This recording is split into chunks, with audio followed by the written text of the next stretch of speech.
5, 4, 3, 2, 1. If I got anything hanging out my nose, I am sorry. I've been having the sniffles all morning this morning. I'm not sick. It's just nose won't stop running for some reason. Maybe it's the 30-something degree weather that I had to walk into this morning on the way to work. What's up? It's your boy, Big Kev, coming to you once again. Kevin's Corner. We live on a Thursday, Friday Eve,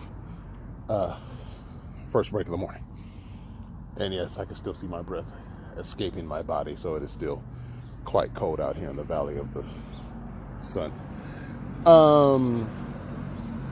Fight talk. I listen to a lot of podcasts and people talking about UFC and boxing. First of all, let me cover the UFC 232 that went down this past weekend.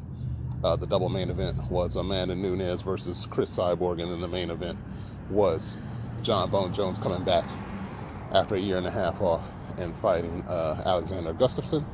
Shout out to Amanda Nunes. She is now, in my opinion, and a lot of other people's opinions, the greatest female fighter in UFC history. She beat down both of the bullies. First, she destroyed Ronda Rousey. Thank you for that. I'll explain why I got off the Ronda Rousey hype train a year and a half or so ago in a minute. And then Saturday night, she walks in. We're at the fight party. I'm with my boys. We went to Scottsdale for a fight party, and we were able to quote Rocky IV at least 2 times, because the way this was set up, Cris Cyborg was the cyborg. She was the machine. She hadn't lost in over a decade. I think it was 10 or 11 and a half years she had not lost.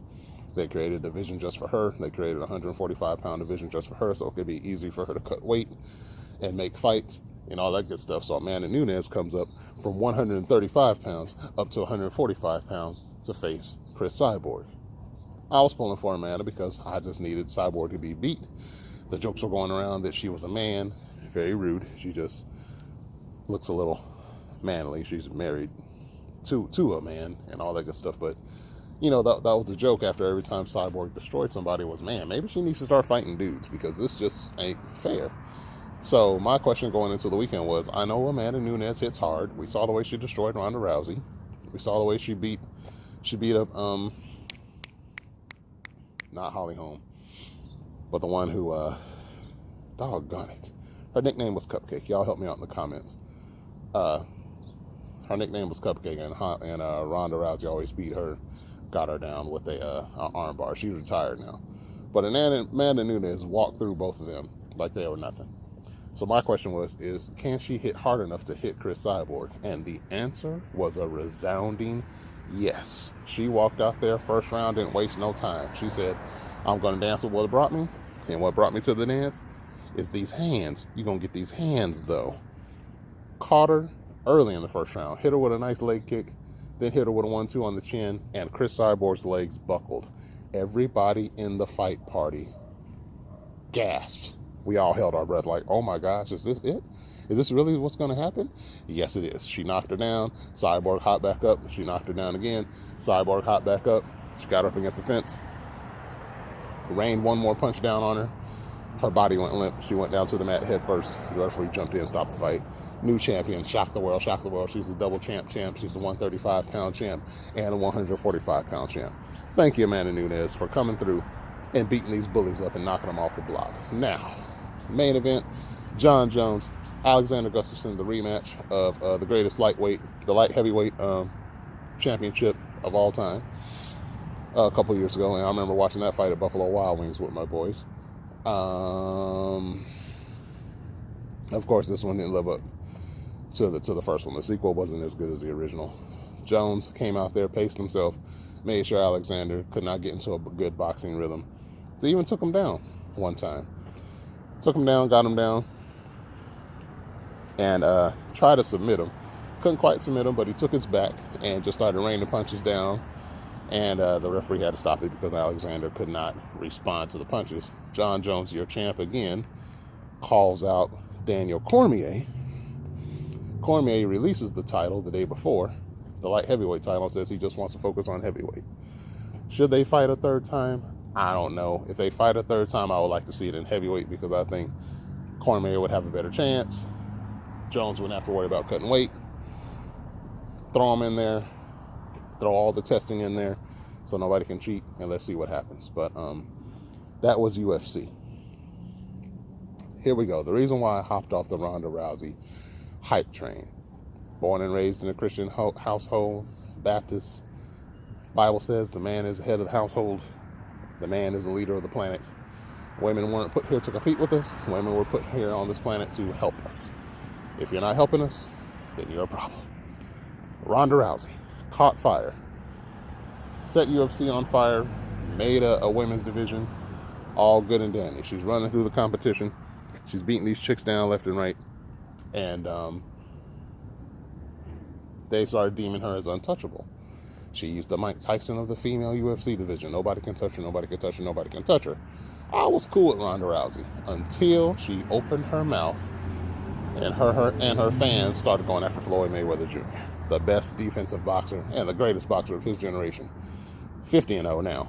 He was still in the 40s back then, but he's 50-0 now with like 27 knockouts. I said, let me get this right. No grown man, professional boxer, could beat Floyd Mayweather, but y'all think this chick who ain't never boxed a day in her life could beat Floyd Mayweather? I said, okay, she's starting to get a little too big for her britches. Then next thing you know, she's got a fight coming up with some chick named Holly Holm. Instead of training, watching tape, getting ready. By the way, the fight is all the way in Australia. Nope, she's doing the media tour. She's on ESPN, taking men down who have never fought before, doing her little judo throws and all this stuff. She goes to Ellen. She beats up the cameraman on Ellen. The people cheer her. Yeah, it's okay to put your hands on a man. Whoop. But if it was the opposite way around, it'd be domestic violence. So instead of her focusing, she got a little too big for her britches. Fast forward to the fight. We in Australia. And the Ronda Rousey fanboys wanted to give her an excuse. Oh, the fight was in Australia. She wasn't ready. Holly Holm's not from Australia. Holly Holm had to hop on the same plane, take the same 14 to 16-hour flight to Australia. So shut up with them excuses. They get in the ring, and I'm sitting here thinking, Ronda Rousey never been punched before. Her game plan was to get inside all her opponents, get them down on the ground, one of them little judo throws, put them in an arm bar. Good night, game over. Oh, not Holly Holm. Holly Holm gave her them hands and then gave her them feet at the end of the match. Kicked her so hard that her teeth got loose and she couldn't eat apples for 6 months. So, in conclusion, I got to get back in here. I think I ran a little too long. But I'm excited about the fight game. This is part 1. Part 2 will be boxing. Heavyweight boxing. Deontay Wilder and Tyson Fury and Anthony Joshua. The love triangle, as I like to call it. Who's the best, who's not the best, whatever. So, in conclusion, that's why I hopped off the Ronda Rousey hype train, because she got too big for her britches. Stay in your lane. You're not supposed to be beating men up. Men can't go into the women's division and start whooping their tails, so women shouldn't be allowed to come into the men's division and try to compete with the men. If y'all want to be equal, let's equal it up in all sports. Let Tiger Woods walk into the LPGA and start hitting from the women's tees. Oh, y'all don't want them problems. Okay, that's what I thought. It's your boy, Big Kev. Kevin's Corner, the corner spelled with a K. Like, share, subscribe, tell 3 friends about me. And I'll holler at y'all later when I come back to you with part 2, the heavyweight boxing dilemma, and why they just need to make this match between between Deontay Wilder and Anthony Joshua. Make the match or shut up. That's going to be part 2. All right, holler at y'all later.